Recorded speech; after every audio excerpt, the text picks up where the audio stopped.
dynamic in marriages is that we do our best to take care of each other's needs.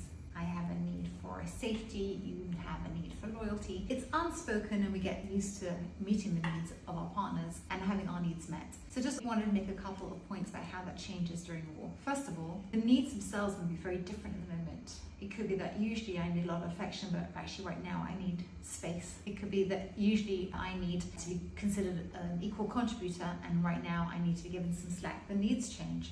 So number one, don't expect your partner to know your changing needs without you communicating them. Number two, it could also be that your partner's not in a place where they can really meet your needs because they're just not up to it. I need a tremendous amount of love, but you need to take some space, so you can't really give me the love because you've got your own traumas.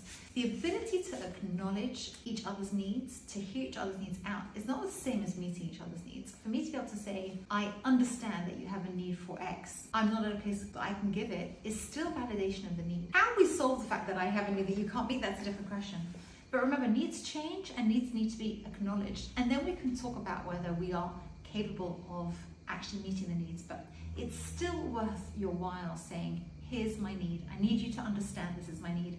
And then we'll talk about the fact that it's hard for you to meet it. That creates a closeness that a couple might really need to embrace and a new, different dynamic because war does change things. And I think also a lot of the time you think it's a need, and it is. But being listened to and acknowledged, even if it comes along with an admission of, I don't know if I can do that for you right now, just because of where I am in my life or where I am in my space right now or in my head right now, it goes a long way, I found. Being heard, I'm not saying it's 50% of the satisfaction of the need, but it does something, and you don't feel alone, and you don't feel unsupported, and you can develop a sense of understanding of why that need can't quite be fulfilled right now.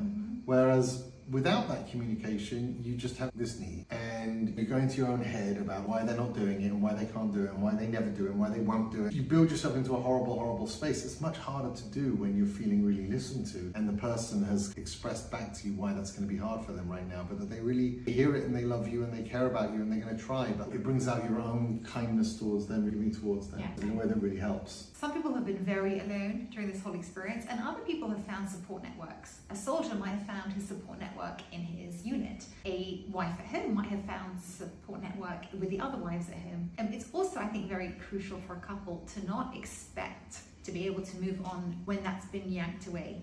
Just because your husband is at home, it doesn't mean you don't need the support of the other wives. Just because you're no longer in active war service, it doesn't mean that you're ready to separate yourself from the support that you've got from your unit. So I think it's really okay for a couple to say, we haven't failed if we are not the only support in each other's lives. Where else did you get your support? Where else would you like to continue to get your support? Those friendships that have changed in dynamics, perhaps the family support that's become more urgent and more apparent, the units that soldiers fight with, keep those relationships going. You don't have to feel a failure because your husband needs his friends and he doesn't need to feel a failure because you need yours. Keep whatever support has been helpful. It also takes the pressure off each other to be there so entirely when everybody's actually very much in need. I just think it keeps coming back down to this, which is that something's shifted, but that doesn't mean that there's anything wrong. And the road back to where you were before needs to be approached deliberately and intelligently. You can't just hanker after the way things were and get upset that they're not like that anymore. They will be, but there's healing involved, just like physiotherapy or just like actual therapy. And so truly encouraging a kind of gradual return home, a gradual return to normal that slowly moves back to the dynamics that existed before is going to be a much healthier path. I spoke to a friend of mine who's a war wife